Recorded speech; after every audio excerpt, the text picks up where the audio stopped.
Buenas tardes, oyentes de Nadie al Volante. Estamos en un nuevo episodio, en el número 21, y esta vez contamos con Facundo Ponce León. Muchos lo conocerán por la televisión, pero a su vez docente y filósofo en la Universidad Católica. Facundo, ¿cómo estás? Hola Facundo, hola Juan, buenas tardes a todos, un gusto estar charlando con ustedes. El gusto es nuestro. La pregunta que siempre hacemos, ¿cómo venís con la cuarentena desde que inició? Ya cada vez es más tiempo, pero ¿cómo la venís llevando? Mira, digamos que he pasado por distintas etapas. La primera, que además la recuerdo como lejana, no sé, pienso en el mes de marzo y me resulta que fue hace muchos años, pero en marzo, al principio, cumpliendo mucho, muy a rajatabla el estar en casa, este, con mi esposa, nosotros tenemos dos hijos chicos, una niña de 7 y un varón de 4. Nos quedamos solo, este, salía uno de los adultos a la feria o al súper a comprar lo necesario para vivir y muy recluidos.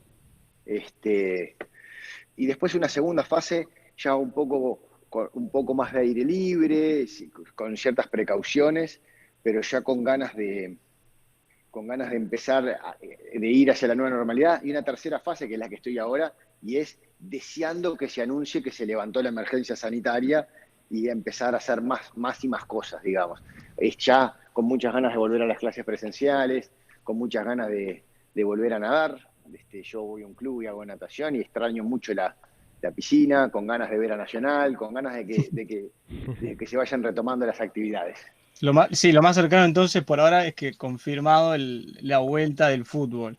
Efectivamente, con clásico además. Sí, es verdad. Bueno, no pierdo la oportunidad de decirte que, bueno, tocayo, pero para empezar vamos a ir un poco al pasado. Em, Como joven, tengo el dato de que vos eras un alumno medio, por decirlo así, rebelde o que no te gustaba estudiar y tal, ¿no? Vos sabés, Facundo, que ese tocayo que se me cortó todo escuché rebelde. Está, bien, voy de vuelta, voy de vuelta. Vas, dale. De que vamos a volver un poco a tu pasado. Sí. Y tengo, cuando estuve investigando y tal, digo, tengo la noción de que vos eras como un alumno rebelde o que no te gustaba mucho estudiar y tal, ¿no? ¿Voy mal? No, efectivamente yo desde el punto de vista liceal fui un estudiante con problemas de conducta, con ciertas dificultades con los profesores y eso, que me acomodé en la entrada a la universidad. O sea que fue, ¿en qué años más o menos de liceo? Yo hice el liceo entre 1991 y 1996 y ahí, bueno, que coincidió con tener, digamos, de los 13 a los 18 años, y ahí fue el periodo de la adolescencia un poco con mala conducta, nada del otro mundo, no simplemente y tener bajas, que los profesores dijeran que distorsionaba mucho en el salón, nada del otro mundo. ¿Y Y alguna la vuelta por salida, dirección o no? alguna vuelta por dirección, había en el alemán, había un viaje a Alemania. Yo nunca en mi vida me había subido a un avión y tenía con la ilusión de que ese sea el primer viaje, y bueno, por mala conducta no me dejaron viajar, ese tipo de cosas, que después con la entrada a la universidad se acomodaron. Digamos que descubrí el gusto por estudiar ya en la universidad, estudiando filosofía y comunicación. Me gustaba mucho ir a clase, me gustaba mucho leer las fotocopias, subrayarlas, todo eso que en el liceo me parecía espantoso me empezó a gustar. Y la siguiente pregunta va también que ahora, como docente, ¿soportarías un alumno como eras vos? ¿Qué harías? ¿Te encontrás Qué, con... qué buena pregunta. Soportarlo sí. Creo que constantemente le diría a mis colegas, qué pesado fulano. Bien, y a su vez, digo, ahora como docente, ¿cómo es una clase con Facundo Ponce León? Porque, bueno, tiene su lado de que, bueno, mucha gente te conoce y a su vez, bueno, sí es muy clásica, dinámica, te abrís a lo moderno, ¿o cómo es? No, mira, sí. Digamos que yo creo que hay que estar muy atento a todas las nuevas pedagogías, a todas las nuevas maneras que hay de enseñar, que son muchas y muy buenas, y que cambiaron mucho en relación al tiempo en el que yo estudié. Este, Digo, en el tiempo que yo estudié, tú esperabas que un profesor te cuente cosas que hoy ya las podés saber vos sin que te las cuente el profesor por todo lo que es el acceso a la información.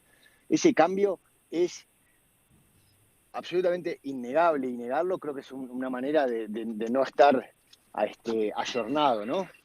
Pero, pero eso no quita que sigue siendo, el aula sigue siendo un momento de encuentro muy, muy fascinante y muy fundante, que ese aspecto sí se mantiene.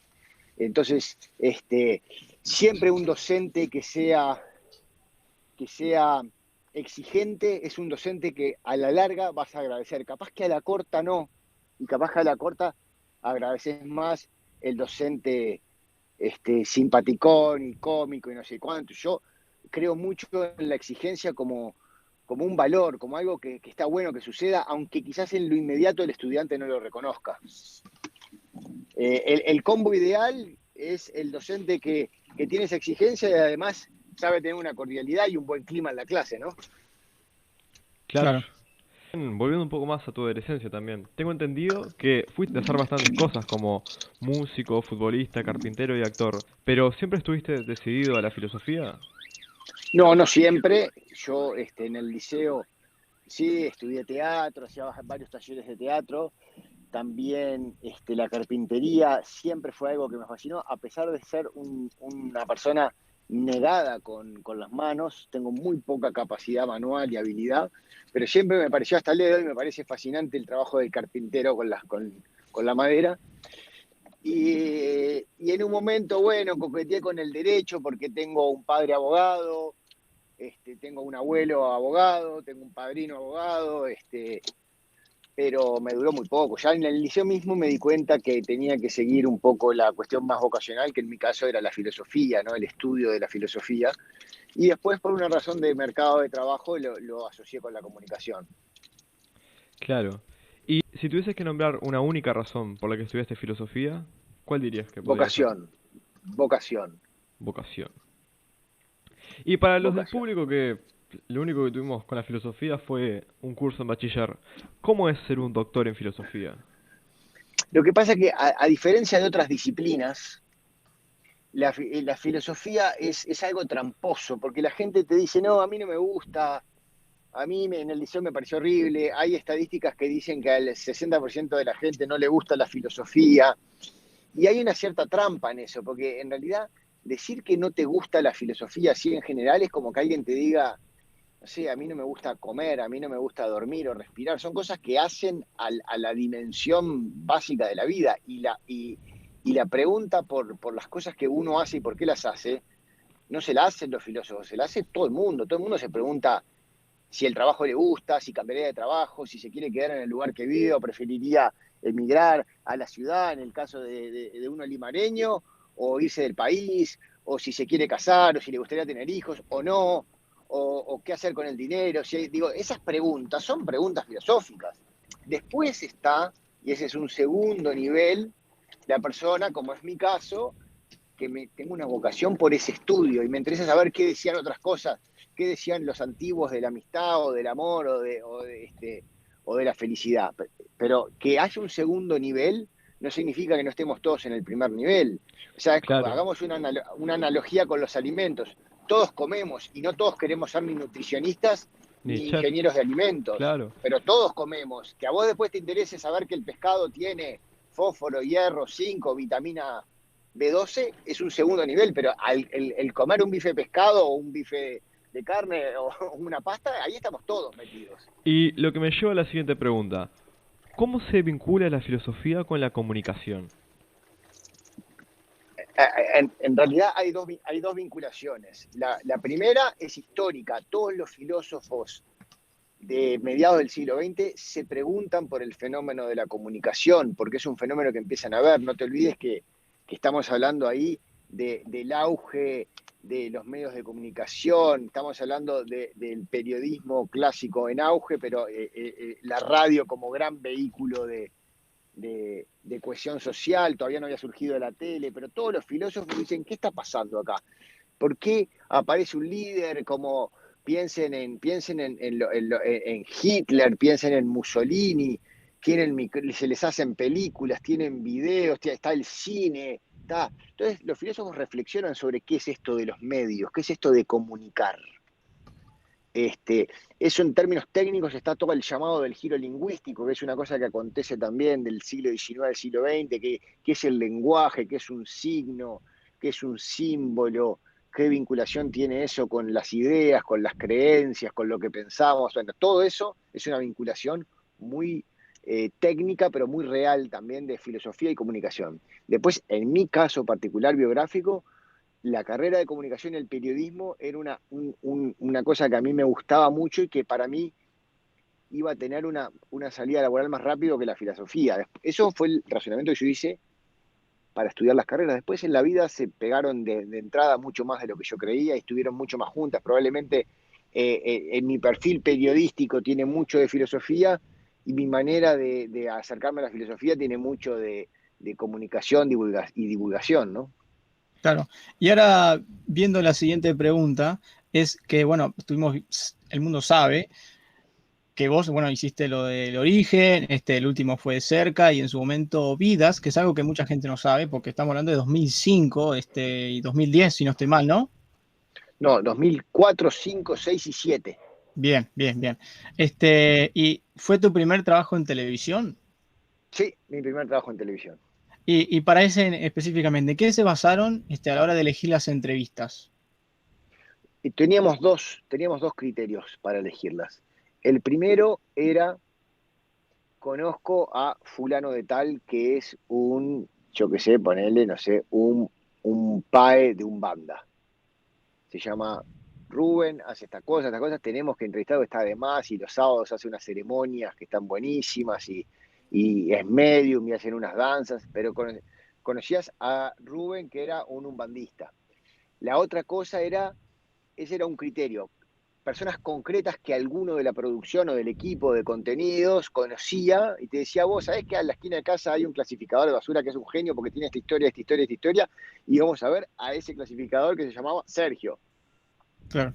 Otro era, che, ¿no estaría bueno un bombero? Che, ¿y no estaría bueno un travesti? ¿No estaría bueno una monja?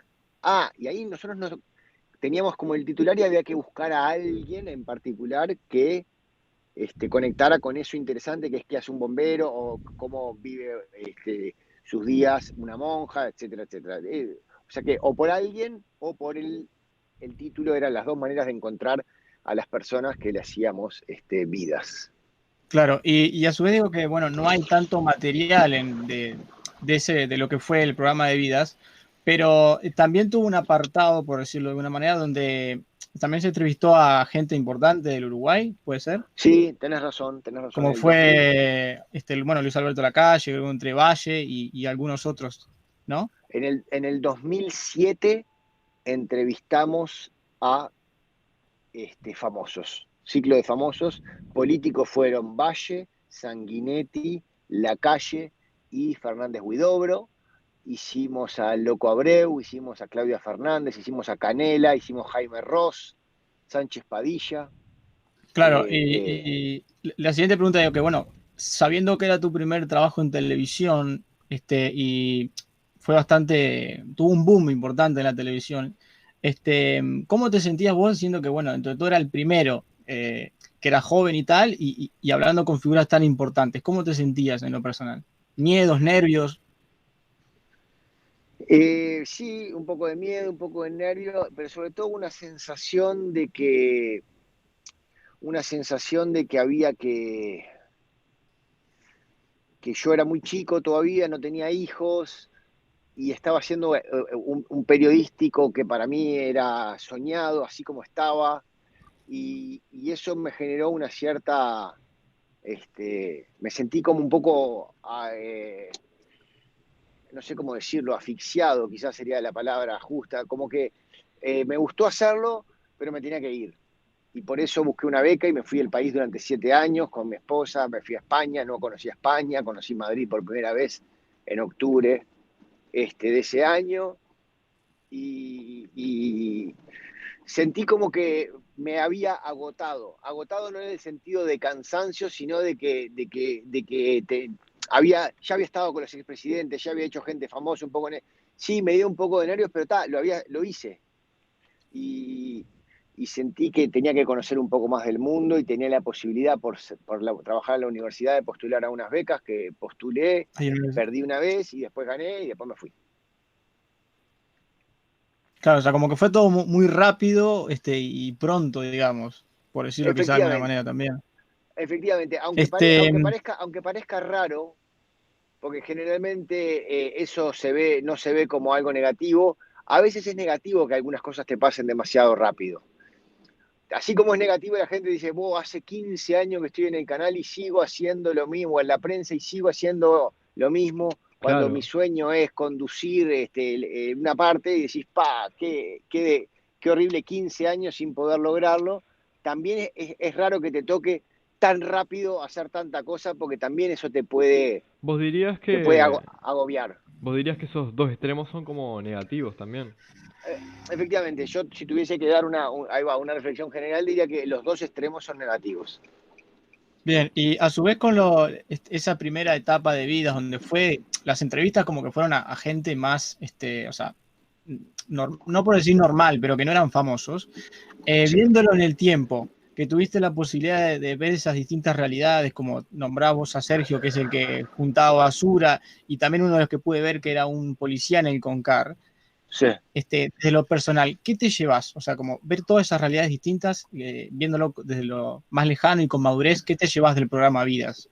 Me llevo del programa Vidas una inmensa lección de gratitud.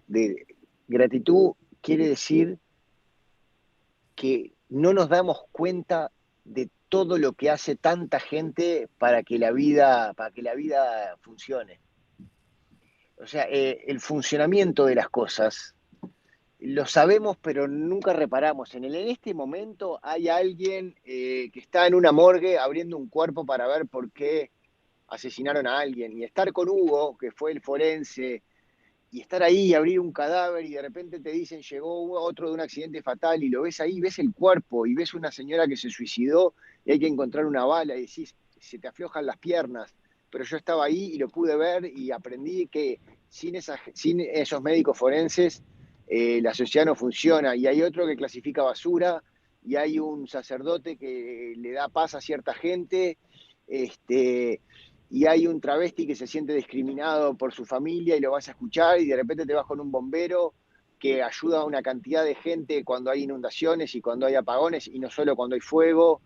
Y de ahí cruzás a un policía que está en el Concar que te dice, entro sin armas porque si no me pueden matar a mí, y a vos también se te aflojan las piernas del julepe que tenés ahí, pero estás ahí.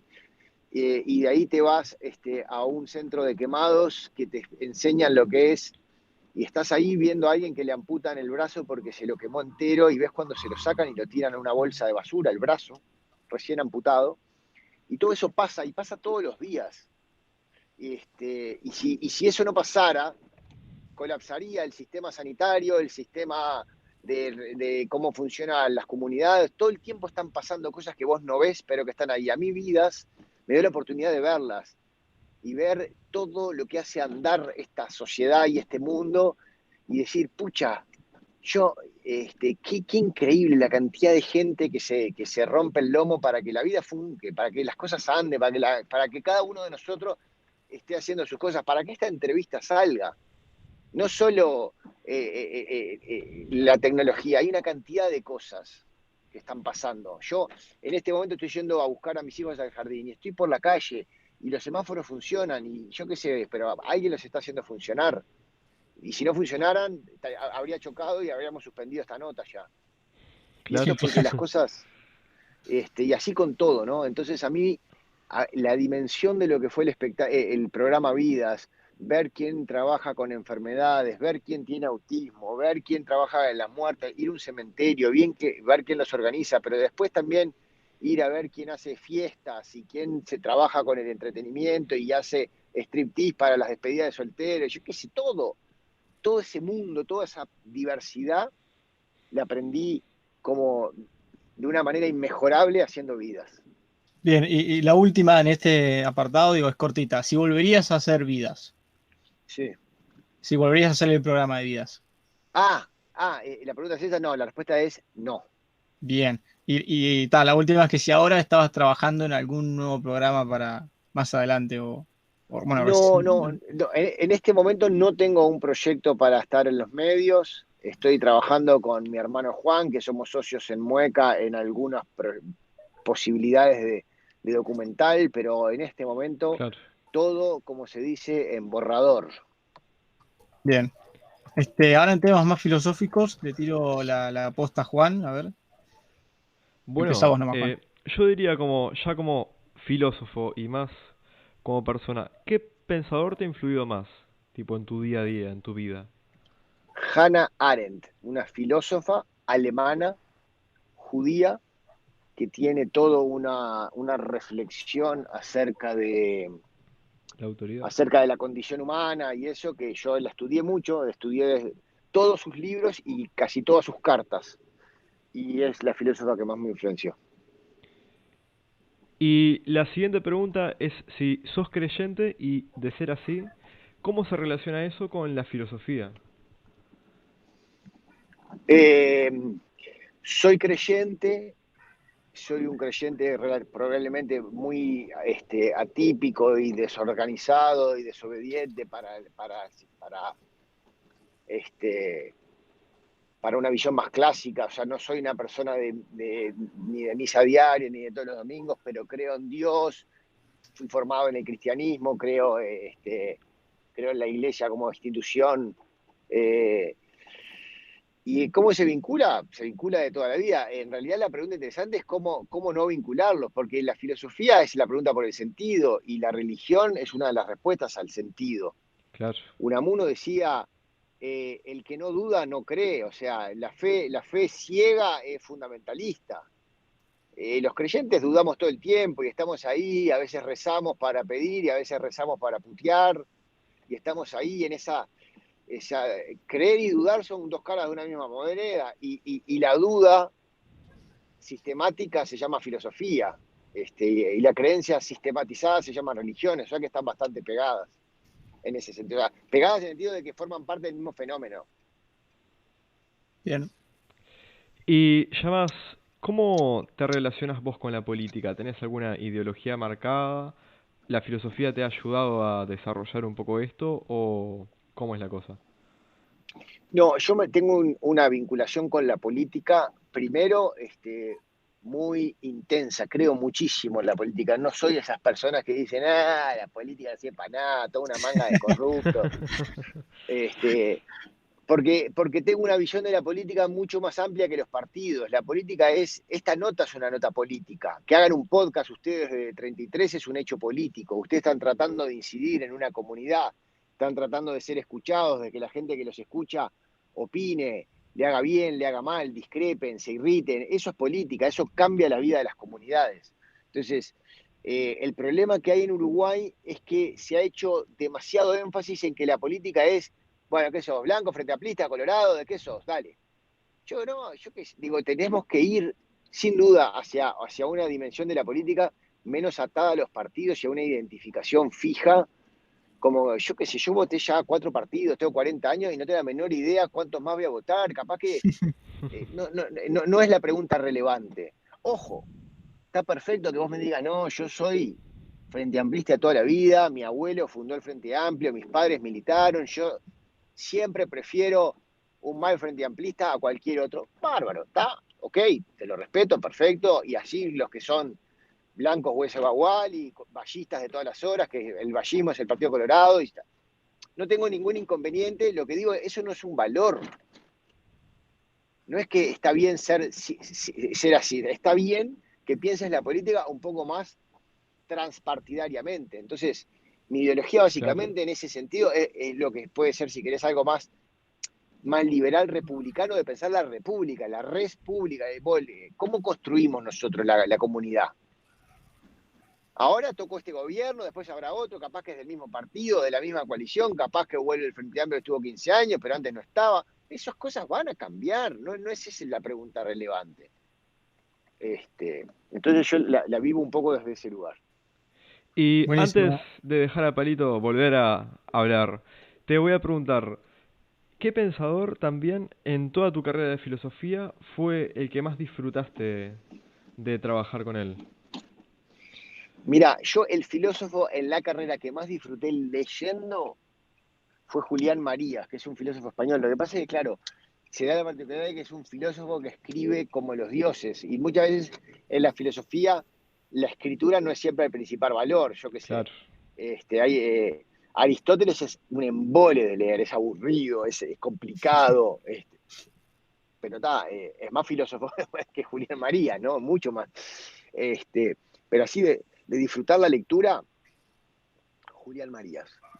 Una de las preguntas que yo anoté, digo, que va en sentido a que nuestra audiencia en sí suele ser más jóvenes, de nuestra edad, viste, 20, 17 por ahí. Entonces, bueno, ¿cómo ves a los jóvenes, las nuevas generaciones, a su vez, quizás tocando el tema de redes sociales, que sé que vos en este caso siempre has dicho que no tenés, y a su vez eso, ¿cómo ves a los jóvenes hoy en día, para adelante?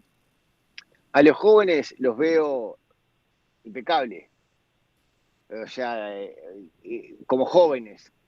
En ese sentido los veo igual de jóvenes que los que fueron jóvenes hace 100 años o hace 400 años. O sea, la juventud no es un valor positivo y ni es un valor negativo. No estoy para nada los que dicen, ay, los jóvenes de ahora, qué horrible, todo el día con el celular. No, eso me parece un bolazo. Pero tampoco estoy de los que dicen, qué bueno los jóvenes de ahora, que son multitasking, que son millennial con toda la onda. Tampoco. O claro. sea, los jóvenes tienen siempre desafíos. ¿Cuál es el desafío de ustedes? El buen uso de las redes sociales. ¿Y qué quiere decir el buen uso de las redes sociales? Y quiere decir algo tan simple como que las redes sociales te ayuden a vivir mejor y a ser más feliz y más pleno.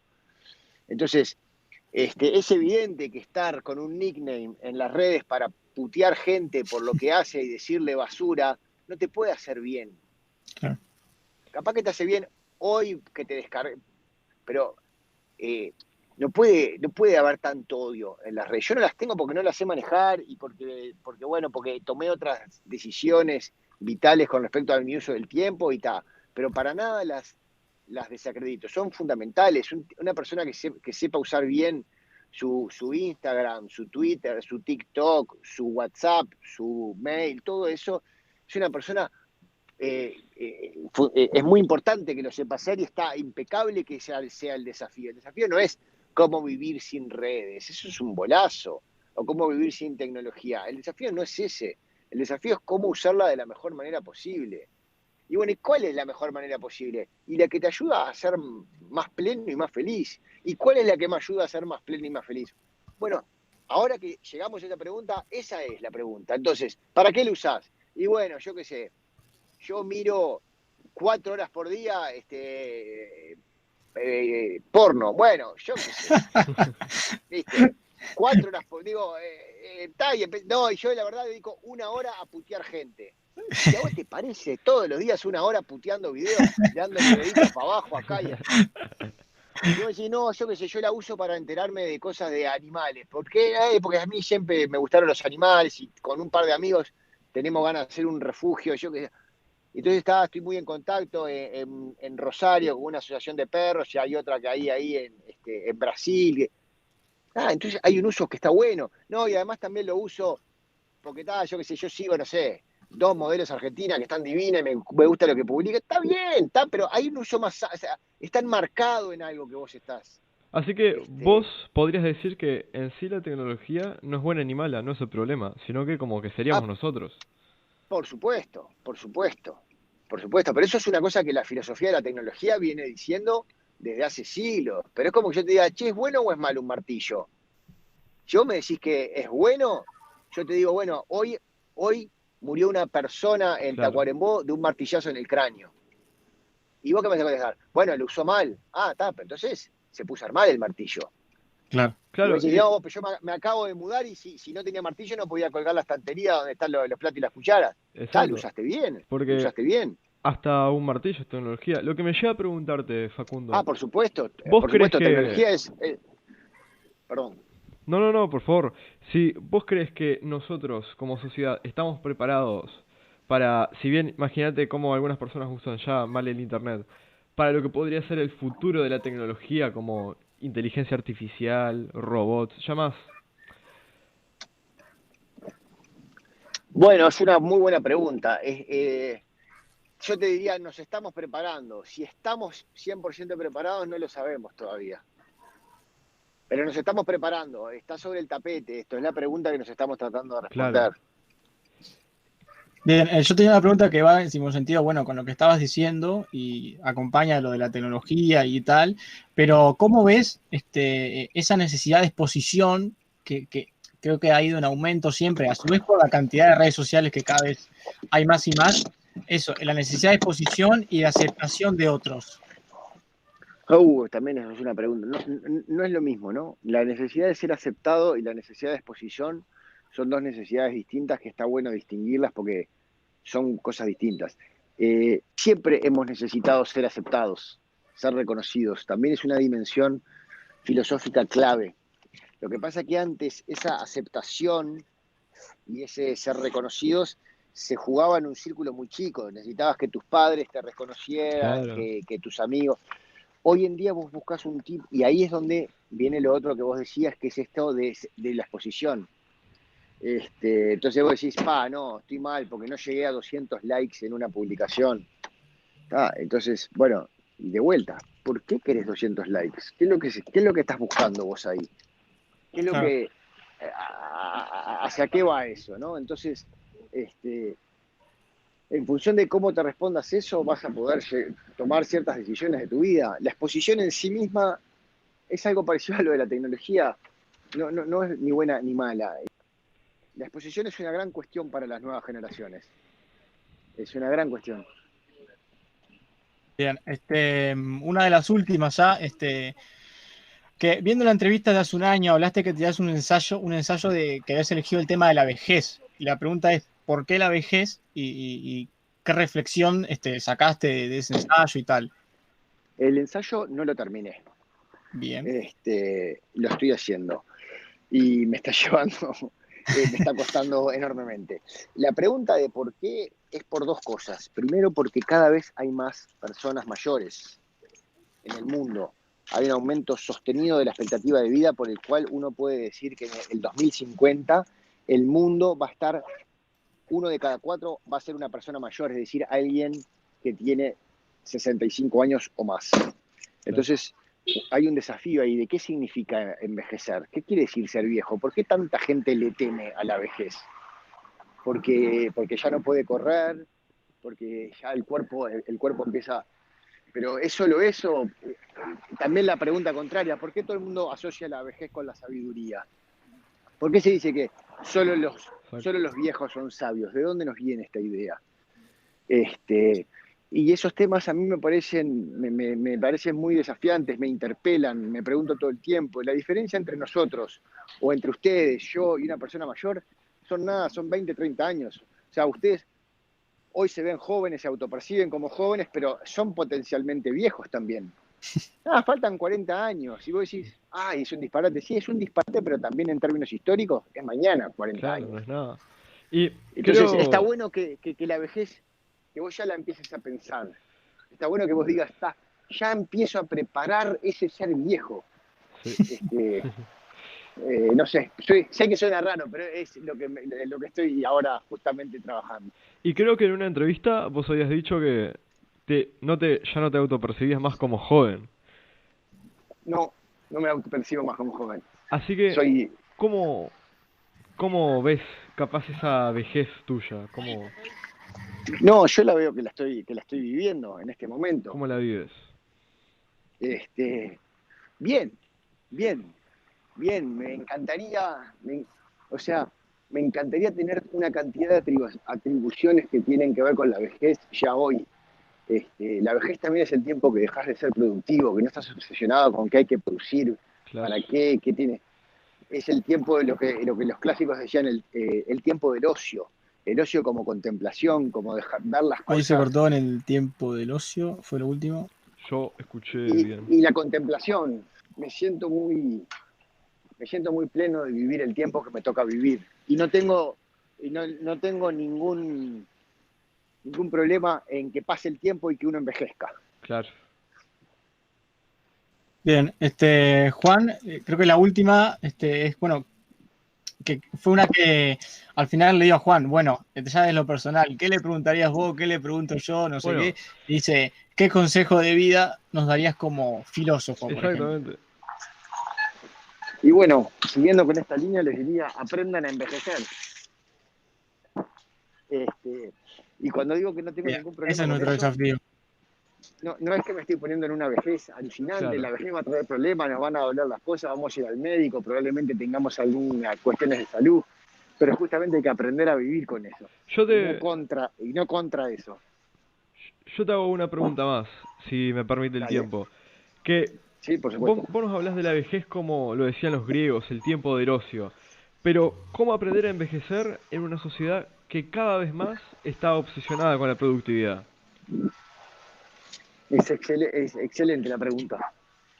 ¿Cómo la responderías vos? Bueno, Te movieron el piso, me Juan. voy en el piso, siempre soy yo. Y bueno, yo creo Es que que, sería un poco como alejándome de lo que dice todo el mundo. bueno, excelente, Juan, excelente, excelente. Eh, Debería ser así, te tenés que alejar un poco y tenés que dejar de sentir que la productividad es el único valor de la humanidad. Claro, Y bueno, ¿y cómo haces eso? Haciéndolo. No, pero es re difícil, ¿no? Ya sé, pero también es re difícil operar, educar a los niños, parir, yo qué sé, viajar, sacarse un pasaporte es difícil también. Ah, no, Bien, pero cómo me ves aislar de la sociedad? No, no es que te aislás, actuando como es individuo.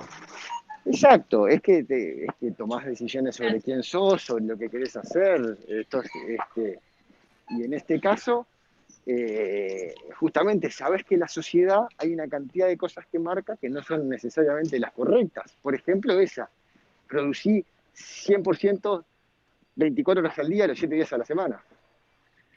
Es que gran parte del problema, perdón, que la pregunta me fascina y No, o sea, no, por favor.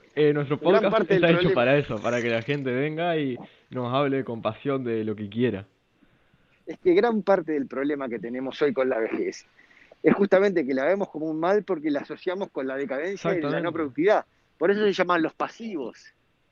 No, no, son los pasivos, los que están ahí, que no hacen nada. Y es horrible. Y muchas personas mayores se autoperciben a sí mismos así, porque de alguna manera alimentan el propio perjuicio en el que ellos viven. Entonces te dicen, no, ¿qué voy a hacer yo? Iré a la plaza ahí. Y nada, esperando que me lleve la muerte. Pero ¿por qué te ves así? Y bueno, ya está. No puedo ir al negocio, mi hijo no me deja, dice que molesto, y yo lo único que quiero es estar ahí, ayudar. Pero ¿por qué querés solo seguir trabajando? Porque considera que es el único valor, porque si no están trabajando, la vida no tiene sentido. Y entonces es un desafío gigantesco, gigantesco. bueno, Claro. no sé, Juan, si querés agregar algo más, pero para ir cerrando, tenemos algunas preguntas del público que nosotros pusimos en nuestras redes. ¿Qué te preguntarían? Bueno, adelante. Una de ellas, que la hace Pablo, es, bueno, hablando creo de cerca, ¿cuál fue como el relato o lo que te contaban en ese momento los candidatos a presidencia? ¿Cuál fue el más auténtico que sentiste como que el lado personal tapó por ese momento al discurso que siempre está armado, cuando sabes que están recorriendo distintos medios? Creo que va por ahí la pregunta. No, no, mira, no podría ordenarlo en cuál fue más auténtico y menos auténtico. Si pudiese, no lo diría Sí, públicamente. Pero no, claro, si, o sea, si yo hubiese pensado que el candidato X fue el más auténtico, no Claro. lo estaría diciendo que me parece una falta de respeto con todos los demás candidatos que me dieron 3 horas de nota. Creo que, claro. pero además de que no lo diría, me parece que en el tema de autenticidad con todos logramos un cierto clima que se vio en el programa. Todos, de alguna manera, creo que todos se sacaron el cassette. Claro, como, bueno, Novi que en un momento se puso a llorar, que hoy en día lo mostraron en televisión de cuando la calle dice que, bueno, consumió drogas y sale con la tacita de la cleptocorporatocracia, creo que demuestran algo auténtico todas. Efectivamente. Bien, pasamos a la otra, que es, ¿por qué no hay lugar para programas como El Origen en la TV del Uruguay hoy en día? Este, es que es difícil eso. ¿Por qué no hay lugar? No, capaz que hay lugar y yo no lo encontré, digo, no sé si no hay lugar. Es complicada, es una pregunta que no sabría responder porque tampoco conozco mucho los números de los canales y todo, pero yo no diría que no hay lugar, ¿eh? Diría que hay que buscarlo el lugar. Yo en todo caso capaz que me cansé de buscarlo y otra, pero si tienen alguna propuesta, preséntenla porque podría existir ese lugar. Bien, esa fue la pregunta de Jorge. Pasamos a la pregunta de Bárbara, que es un poco más personal. ¿En qué te ha afectado o beneficiado tener tu apellido? ¿Estás libre de contestarla o no? O tal, digo yo. Es una muy buena pregunta. Digamos que durante mucho tiempo lo sentí como algo que me afectaba y tenía que explicar que era un Ponce de León, pero que no tenía campos y no tenía y era como que me ponían en un lugar que yo tenía que explicar que no, que mis padres compraron la casa por el VHU y que mirá que no es que este y ahora la verdad que es como que hoy en día estoy en una relación mucho más armónica con mi apellido, me interesa saber de dónde vienen, fui a buscar cuál fue el primero que llegó acá, a lo que era la banda oriental, y cuáles pelearon con Sarabia, y cuáles estuvieron para acá y para allá y se movieron y saltaron y se metieron en la dictadura y a pelear y para acá. Entonces hoy lo veo como un apellido lleno de historias ricas adentro y no tanto con ese peso de que es compuesto y da un poco como de altanería. Vuelvo un segundo sobre lo de Jorge, perdón, pero hay que entender también que El Origen es un producto a contrapelo de cómo funciona la tele y eso hay que entenderlo porque Sí, la tele funciona por masividad. Vos necesitas programas todos los días o todas las semanas y El Origen Claro. te iba al canal y decía, yo voy a hacer 3 al año. Entonces hay que entender, o sea, si vos vas a un restaurante de minutas que saca milanesa, papa frita y pancho y decís, hola, yo vengo acá a hacer un pato a la naranja que me lleva 6 horas de cocción. Y el tipo te va a decir, no, escuchá, estos son minutas, acá hay una plancha, sacás chivitos, fritas y milanesas. Y son riquísimas, y la gente le encanta comer eso. El pato de la naranja está bueno, pero para eso te deja hacer otro tipo de. Entonces, también entendamos que el producto del origen es un poco difícil de encajar en cómo está pensada la tele, que necesita horas y horas de programación, y esa es su razón de ser. Entonces, porque si no queda como, ay, qué horror la tele que no apoya el origen. Bueno, es claro. difícil apoyar el origen. Lleva mucho tiempo, tiene muchos entrevistados, es mucha gente trabajando para 3 emisiones. Y la Y, tele funciona por muchas emisiones. y aprovecho para decirte, ya en esa época de esos programas, el internet aquí en Uruguay supongo que no estaba tan en auge.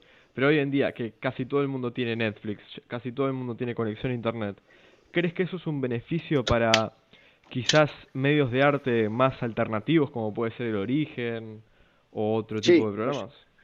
sí, es un beneficio. Hay que justamente diagramar bien cómo se producen, cómo se financian y cómo se venden, pero sin duda lo que nos da Netflix y estas nuevas plataformas es que abren el mercado infinitamente. O sea, el origen del fútbol lo vieron en Uruguay, pero yo creo que si lo hubiésemos logrado colocar en Netflix, que casi lo logramos, lo hubiesen visto millones de personas.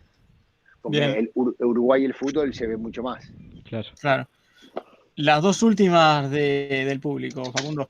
Una que es de otro podcast, justamente que hace 1 o 2 semanas estuvimos haciendo un capítulo con ellos, es ¿crees que la vida significa el todo o que simplemente lo que uno decide? Es amplia, creo. Que la vida significa el todo o lo que uno decide. Claro, o simplemente lo que uno decide. No, simplemente lo que uno decide. Bien. Esa fue la pregunta de la moraleja del día. Pasamos a la de Lian, que dice, ¿hacia dónde crees que va el mundo post pandemia? Hacia una resignificación del trabajo y la productividad. Bien. Juan, no sé si hay Antes, algo más que quieras agregar. sí, antes de despedirnos, como no perdí la oportunidad de pedirle a un doctor en filosofía qué consejo de vida nos daría, tampoco voy a pedir para preguntarle sobre el sentido de la vida. Pero el sentido de la vida no se responde en general, o mejor dicho, hay pluralidad de respuestas. No son infinitas, pero hay muchas. Eh, lo importante es que uno, en función de conocerse a sí mismo y a la comunidad en la que vive, tome decisiones para realizarse. Y el sentido es la consecuencia de esa realización. En mi caso es seguir la vocación de la filosofía, tratar de hacer productos culturales masivos, y yo creo que ahí me realizo en mi vida pública, mi vida privada es como crianza de mis hijos, eh, impulsar determinados valores de la sociedad, y ese es el sentido de la vida. Y vos me decís, ah, pero no es el mismo que tienen en Claro. Australia. No, probablemente no, y probablemente los Inuits en Canadá tengan otro, y está perfecto que así sea. Lo que es importante es que el sentido de la vida implique ciertas acciones a partir de eso. No es algo que se declara, pues yo te puedo decir, el sentido de la vida es vivir en paz, armonía y felicidad. Sí, está buenísimo. Pero después yo ahora en este momento estoy dedicando mi tiempo a hablar con ustedes, y eso hace que alguien está cuidando a mis hijos, que le tengo que pedir disculpas, que me demoré media hora y así, así, o sea, las cosas no es las que se dicen, también es las que se hacen con aquello que se dice. Como siempre, despedir este episodio y agradecerle a Facundo por su tiempo. Sí, bueno, Bueno, un placer para nosotros poder hablar contigo, Facundo. Muchísimas gracias. un placer también para mí, estuvo muy buena la charla, les mando un abrazo.